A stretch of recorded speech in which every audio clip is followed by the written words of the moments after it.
Kampf. Minha Luta, em alemão, foi um livro escrito e publicado por Adolf Hitler, líder do Partido Nazista, publicado em 1925/1926, enquanto ele estava preso após uma tentativa fracassada de golpe na Alemanha.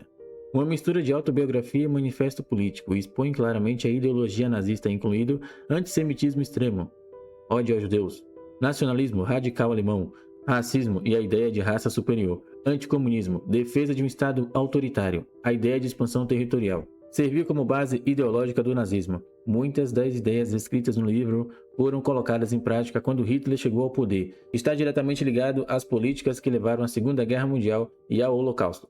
É considerado um texto de propaganda de ódio. Em vários países, sua venda foi restrita ou controlada. Hoje é usado principalmente para estudo histórico e acadêmico, como exemplo dos perigos do extremismo. O termo Hitler Failed Art School, em português, Hitler falhou na escola de artes, é um meme e referência histórica simplificada usado principalmente na internet. Adolf Hitler tentou entrar 2 vezes, em 1907 e 1908, na Academia de Belas Artes de Viena. Ele foi rejeitado, principalmente por deficiência em desenho de figuras humanas. Mais tarde, essa rejeição passou a ser citada como um episódio marcante da juventude dele. Na internet, a frase é usada de forma irônica ou sarcástica para reduzir Hitler a uma falha pessoal, ridicularizar figuras autoritárias ou extremistas, expressar a ideia de uma pequena decisão mudando a história. Exemplo: se ele tivesse passado na escola de artes, talvez a história fosse diferente. Não existe relação direta comprovada entre a rejeição na escola de artes e o surgimento do nazismo. O meme simplifica demais causas históricas complexas como crise econômica, nacionalismo pós-Primeira Guerra, antissemitismo já existente na Europa, instabilidade política alemã. Ele não promove ideologia nazista. É usado para deslegitimizar e ridicularizar Hitler, não para exaltá-lo. Por isso, aparece com frequência em discussões online, humor e cultura pop. Juventude Hitlerista. Foi uma organização juvenil do regime nazista na Alemanha, ativa principalmente entre 1926 e 1945. Era um movimento criado para doutrinar crianças e adolescentes na ideologia nazista, voltado a jovens do sexo masculino, geralmente aos 10 aos 18 anos. Havia organizações paralelas como a Liga das Moças Alemãs, para meninas. O objetivo dessa finalidade era incluir lealdade absoluta a Adolf Hitler, ensinar nacionalismo extremo, racismo e antissemitismo, preparar os meninos para o serviço militar, moldar jovens para obedecer o Estado acima da família ou da moral individual. As atividades eram treinamento físico intenso, marchas, acampamentos e exercícios militares, propaganda ideológica constante, denúncia de professores ou até familiares considerados antinazistas. Obrigatoriedade. A partir de 1936, a participação tornou-se obrigatória. Jovens que se recusavam podiam sofrer punições, perseguição ou exclusão social. Muitos entraram por coerção, não por escolha. Nos últimos anos da guerra, a juventude hitlerista foi usada como soldados, mensageiros, defensores antiaéreos, enviadas ao combate, mesmo sendo crianças ou adolescentes. Muitos morreram devido ao fanatismo imposto pelo regime. Serve como exemplo histórico da doutrinação infantil. É citado em debates entre extremismo, manipulação ideológica e educação autoritária. Não é um termo positivo e o seu uso moderno costuma ser crítico ou educativo. Germany First. O que significa? Germany First, na verdade, é um slogan nacionalista que expressa a ideia de que os interesses da Alemanha devem vir acima de tudo, acima de cooperação internacional, acordos externos, interesses de outros países ou grupos. Em alemão, a ideia equivalente seria Deutsches Land Just, contexto histórico e político. Frase do tipo Ex First aparece em vários países e épocas. No caso alemão, esse tipo de slogan costuma ser associado ao nacionalismo extremo. Ele lembra, mesmo quando não citado diretamente, discursos usados no período pré-Segunda Guerra por movimentos de extrema-direita posteriores. Por isso, o termo carrega uma carga histórica sensível. Hoje, Germany First costuma aparecer em discursos políticos, alertando contra o nacionalismo em contextos acadêmicos ou históricos, ou sendo usados por grupos nacionalistas, o que gera controvérsia.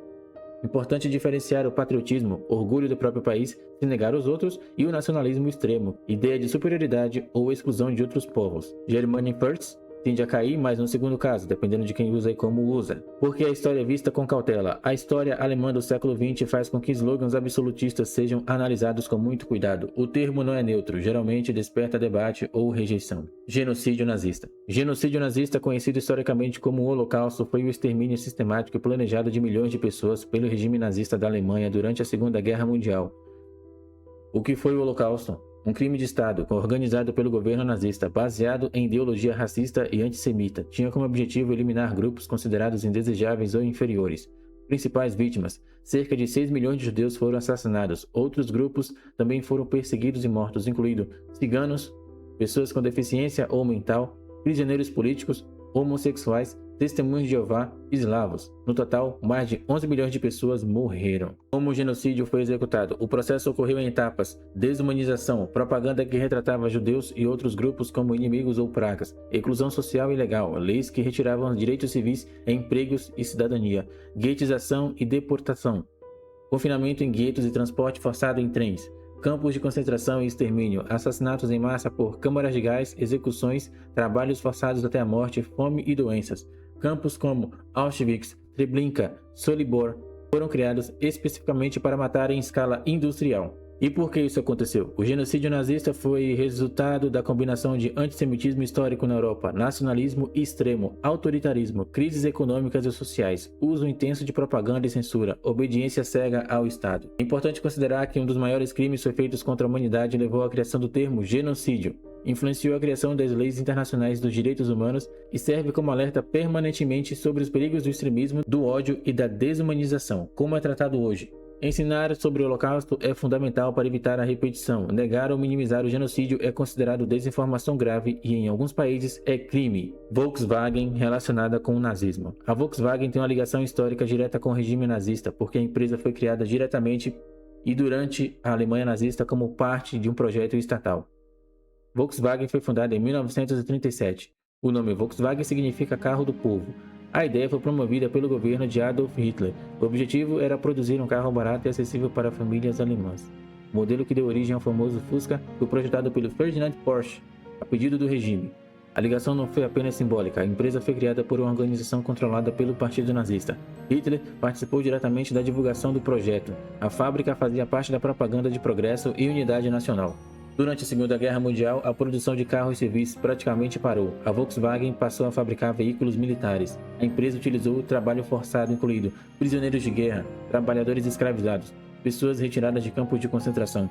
Milhares de pessoas trabalharam em condições desumanas. Após a guerra, a fábrica foi tomada pelos aliados. A empresa quase foi desmontada. Oficiais britânicos decidiram manter a produção. O Fusca acabou se tornando um símbolo da reconstrução alemã. Décadas depois, a Volkswagen reconheceu oficialmente seu envolvimento com o regime nazista, criou fundos de indenização para vítimas do trabalho forçado, mantém registros históricos e pesquisas sobre esse período. Importante diferenciar que a Volkswagen moderna não é nazista. A ligação existe apenas no contexto histórico. O caso é estudado como exemplo de empresas envolvidas com regimes autoritários, responsabilidade corporativa. A Enigma Machine, ou máquina de Enigma, foi uma máquina de criptografia usada principalmente pela Alemanha nazista antes e durante a Segunda Guerra Mundial para codificar comunicações militares e diplomáticas. O que era a Enigma? Um dispositivo eletromecânico parecido com a máquina de escrever. Cada tecla pressionada era convertida em outra letra cifrada, usada em sistemas de rotores, discos giratórios, painéis de conexões, configurações secretas. Isso tornava as mensagens extremamente difíceis de decifrar. Por que era considerada tão segura? Cada letra digitada resultava em uma letra diferente. A cada tecla pressionada, os rotores giravam mudando a cifra. O número de combinações possíveis era astronomicamente alto. Os alemães acreditavam que a Enigma era indecifrável. Quem usava? O exército alemão, Marinha, Kriegsmarine, Força Marinha, Força Aérea, Luftwaffe ou serviços diplomáticos. A quebra do Enigma. Apesar da complexibilidade, a Enigma foi quebrada. Matemáticos poloneses como Marian Rejewski deram os primeiros passos antes da guerra. Durante o conflito, o trabalho foi ampliado pelos britânicos em Bletchley Park. Destaque para Alan Turing, que ajudou a desenvolver máquinas chamadas bombas eletromecânicas para decifrar os códigos. A importância histórica: a quebra da Enigma permitiu aos aliados antecipar ataques alemães, proteger comboios no Atlântico, planejar operações militares com vantagem estratégica. Estima-se que isso encurtou a guerra em 2 a 4 anos. Salvou milhares de vidas. Legado: isso foi um marco na história da criptografia, contribuiu diretamente para o nascimento da computação moderna. A Enigma é hoje um símbolo de engenharia, guerra de informação, importância da matemática e da ciência. Hitler tinha um testículo. é principalmente um mito popular e um meme histórico, não um fato comprovado. Ela ficou famosa durante a Segunda Guerra Mundial, especialmente entre soldados britânicos, por meio de uma canção satírica cantada ao som de Coronel Bunny Marsh. A música zombava dos líderes nazistas para ridicularizar o inimigo e levantar a moral das tropas.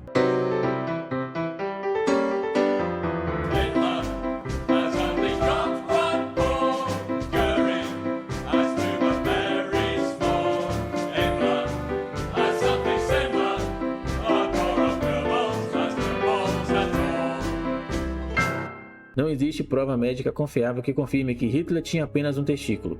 Alguns relatos e rumores da época mencionavam criptorquidia quando um testículo não desce, mas são inclusivos. Baseados em testemunhos indiretos ou documentos questionáveis, registros médicos e autópsias não confirmam a afirmação de forma definitiva. Por que o mito se espalhou? Propaganda da guerra, diminuir e ridicularizar um líder inimigo, humor político, reduzir uma figura histórica. E algo banal ou embaraçoso. Facilidade de memorização. A frase é curta, chocante e gruda na cultura popular. Como é usado isso hoje? Geralmente como piada histórica, para desmistificar ou ridicularizar Hitler. Não é usado em contextos acadêmicos sérios, justamente por falta de evidência. Crematórios. Os crematórios relacionados ao nazismo foram instalações usadas principalmente nos campos de concentração e de extermínio durante o Holocausto, como parte do assassinato em massa e da ocultização dos corpos das vítimas do regime nazista. Como eram esses crematórios? Estruturas industriais como fornos de alta temperatura instaladas dentro ou próximas a campos de concentração e extermínio, usadas para queimar os corpos das pessoas assassinadas. Eles não eram apenas crematórios comuns, mas parte de um sistema planejado de genocídio. Lembra da piada da pizza? Pois é. Onde foram usados? Os crematórios estiveram principalmente em campos como Auschwitz, Treblinka, Sobibor, Belzec, Majdanek. Em Auschwitz, por exemplo, os crematórios estavam ligados diretamente às câmaras de gás. Funções principais. Os crematórios tinham três objetivos na verdade: eliminar os corpos em grande escala, ocultar evidências aos assassinatos e manter a operação contínua do genocídio sem colapso sanitário. Em períodos de pico, quando os fornos não davam conta, corpos eram queimados ao céu aberto. Muitas vítimas eram mortas em câmaras de gás, principalmente com Zyklon B. Após a morte, os corpos eram retirados por prisioneiros forçados, Sonderkommando, levados ao crematório, queimados imediatamente. Tudo isso fazia parte de um processo industrializado e desumanizado. Quem operava? O trabalho era feito por prisioneiros forçados. Esses prisioneiros viviam sob ameaça constante de execução. Muitos foram mortos para impedir que testemunhas sobrevivessem. Importância histórica: os crematórios são provas físicas e documentais do genocídio. Sua existência desmonta a negação do Holocausto, representando o nível extremo de desumanização, planejamento burocrático e violência estatal. Como são tratados hoje? Restos de crematórios são preservados como memoriais. Servem para educação histórica. São locais de memória para as vítimas. Crematórios não são nazistas por natureza. Cremação existia antes e existe hoje por razões sanitárias e culturais. O que torna esses crematórios únicos foi seu uso sistemático para genocídio. Afirmação: Hitler was saved from drowning at age 4 é um mito histórico, não um fato comprovado. A narrativa aparece em textos populares, curiosidades e memes. Às vezes é atribuída a um padre ou a um homem local que teria salvo Hitler quando criança. Costuma ser usada como ironia histórica, tipo: e se ninguém tivesse salvado Hitler? O que a história diz? A versão mais comum afirma que Hitler, aos 4 anos, caiu em um rio, foi salvo por um adulto. Esse adulto teria sido um sacerdote ou alguém bondoso. Não há registros históricos confiáveis que confirmem o evento. Não aparecem biografias sérias, documentos da época, relatos verificáveis. Historiadores consideraram a história não comprovada ou falsa. Por que esse mito se espalhou? Narrativa de ponto de virada. A ideia de que um pequeno evento mudou toda a história da humanidade. Humor mórbido, ironia. Refletir sobre o caso histórico. Simplificação extrema de processos completamente complexos. Esclarecer: crimes históricos não são explicados por eventos isolados de infância. O nazismo surgiu de condições sociais e políticas, crises econômicas e ideologias já existentes. Focar nesse tipo de mito pode desviar a atenção das causas reais.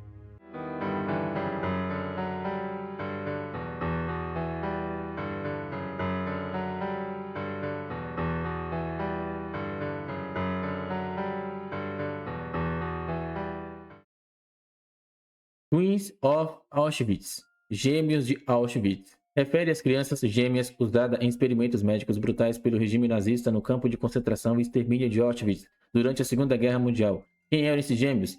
Principalmente crianças judias, mas também ciganas. Identificadas assim que chegavam ao campo, separadas de suas famílias, muitas foram mortas imediatamente. mantidas vivas não por humanidade, mas para serem usadas como material de pesquisa, entre aspas. Quem conduziu os experimentos? O principal responsável foi o médico nazista Joseph Mengele, conhecido como o Anjo da Morte, obcecado por genética, hereditariedade e pureza racial. Que tipo de experimentos eram feitos? Os gêmeos eram submetidos a injeções químicas sem explicação, transfusões de sangue entre irmãos, tentativa de mudar a cor dos olhos, infecções deliberadas com doenças, cirurgias sem anestesia, mutilações e medicações constantes do corpo. Se um dos gêmeos morria, o outro muitas vezes era assassinado para comparação anatômica.